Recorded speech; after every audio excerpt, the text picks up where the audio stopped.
परिचय। राज, आज मैं तुम्हें अपना घर अपने लैपटॉप की स्क्रीन पर दिखाऊंगा। सच? मैं देखना चाहूंगा। मैं अपने घर का पता दे रहा हूं। अब मैं मानचित्र को तब तक बड़ा करूंगा जब तक कि मेरा घर नहीं दिखाई देगा। देखो, अब मेरा घर दिख रहा है। बहुत अच्छे, यह अच्छी तरह से कार्य करता है। लेकिन मैं तुमसे पूछना चाहता हूं कि यह कैसे कार्य करता है। अपने घर से पूरी दुनिया में किसी भी जगह को देख पाना कैसे संभव है? यह विज्ञान और प्रौद्योगिकी के विकास के कारण ही संभव हो पाया है। यह उपग्रह संचार के सिद्धांत पर कार्य करता है। उपग्रह पृथ्वी के आंकड़ों को स्कैन करता है और नियमित समय अंतराल पर इससे पृथ्वी को प्रेषित करता है। अब तुम्हें एक एसएमएस मिला। यह संचार प्रणाली का एक अन्य उदाहरण है। हम अपने दैनिक जीवन में असंख्य विज्ञान अनुप्रयोगों का उपयोग करते हैं। मुझे मेरा उत्तर मिल गया और मैं विज्ञान के बारे में और अधिक जानना चाहता हूं। ठीक है, आज हम विज्ञान और भौतिक दुनिया के विषय में और अध्ययन करेंगे। उद्देश्य। इस पाठ के अंत में आप निम्न करने में सक्षम हो जाएंगे: विज्ञान और भौतिकी को परिभाषित करने में, भौतिकी के क्षेत्र और उत्साह को जानने में, भौतिकी की प्रौद्योगिकी को समझने में, भौतिकी के समाज के बारे में जानने में, प्रकृति में मूलभूत बलों का विश्लेषण करने में, भौतिक नियमों की प्रकृति के बारे में जानने में। विज्ञान। विज्ञान का अर्थ है जानना।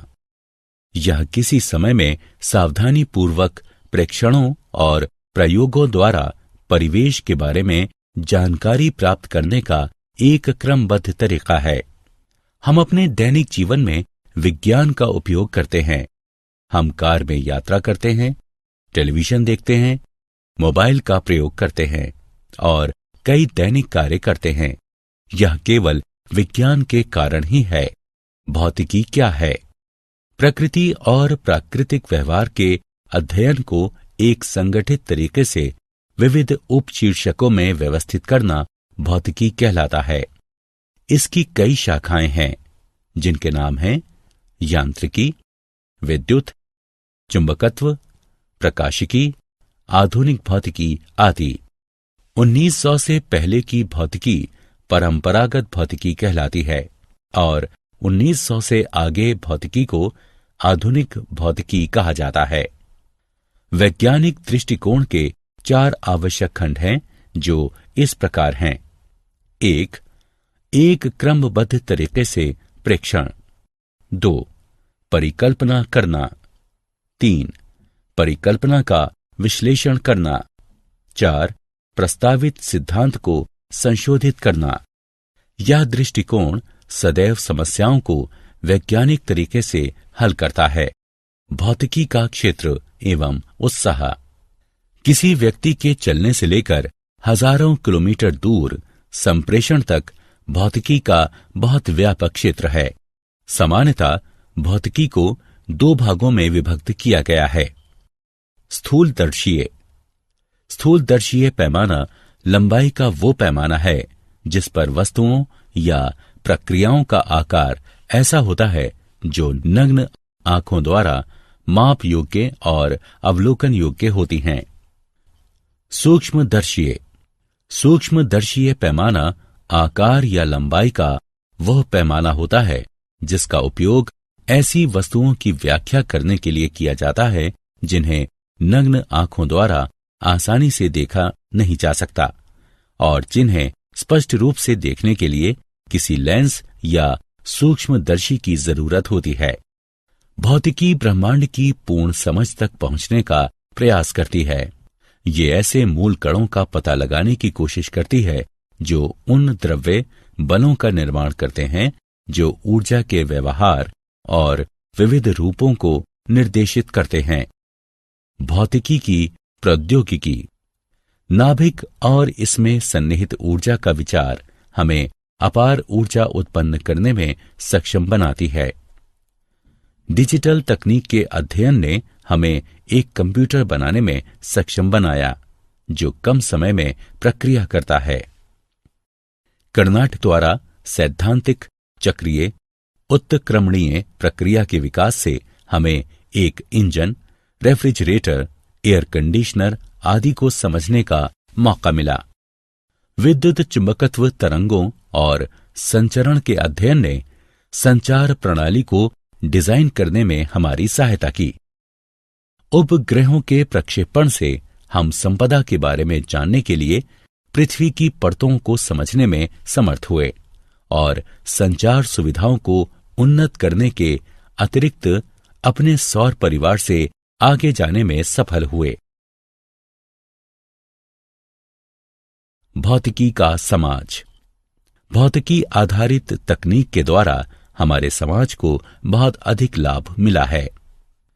दृष्टि सुधार के लिए प्रयुक्त लेंस, यातायात के तरीके, सस्ती संचार व्यवस्था, मौसम की भविष्यवाणी, ये सभी प्रगति के कुछ ऐसे आयाम हैं जो भौतिकी के कारण संभव हो पाए हैं। लेकिन साथ ही इसने विनाश के हथियार भी दिए हैं। मिसाइल, परमाणु बम, हाइड्रोजन बम सेकंड के एक भाग में ही अकल्पनीय विनाश कर सकते हैं। प्रकृति में मूलभूत बल। 4 मूलभूत बल हैं जिनके नाम इस प्रकार हैं: गुरुत्वीय बल, विद्युत चुंबकीय बल, शक्तिशाली नाभिकीय बल, दुर्बल नाभिकीय बल। गुरुत्वीय बल ब्रह्मांड में किन्हीं भी 2 वस्तुओं के बीच पाया जाता है। न्यूटन के अनुसार परस्पर आकर्षण बल द्रव्यमानों के गुणनफल के अनुक्रमानुपाती होता है और बीच की दूरी के वर्ग व्युत्क्रम अनुपाती होता है। यह स्थूलदर्शी स्तर पर अहम भूमिका निभाता है और सभी बलों में सबसे दुर्बल होता है। विद्युत चुंबकीय बल आवेशों के एक युग्म के मध्य होता है। विद्युत और चुंबकीय बल अलग अलग नहीं होते। तुलना के लिए हम कह सकते हैं कि प्रोटॉनों के एक युग्म के मध्य विद्युत बल उसी दूरी पर उनके बीच गुरुत्वीय बल से 10⁻36 गुना होता है। शक्तिशाली नाभिकीय बल प्रोटॉनों और न्यूट्रॉनों को नाभिक में बांधे रखते हैं। यह सबसे शक्तिशाली बल होता है और प्रकृति में विद्युत चुंबकीय बल से 100 गुना होता है। दुर्बल नाभिकीय बल कुछ अन्योन्य क्रियाओं जैसे बीटा क्षय में पाए जाते हैं और यह 10⁻⁻15 मीटर की कोटि तक की दूरियों में पाया जाता है। भौतिक नियमों की प्रकृति। विभिन्न बलों शासित किसी भी भौतिक व्यवहार में कुछ राशियां समय के साथ बदल सकती हैं, जबकि कुछ भौतिक राशियां समय के साथ नियत रहती हैं। ये राशियां प्रकृति की संदक्षी राशियां हैं।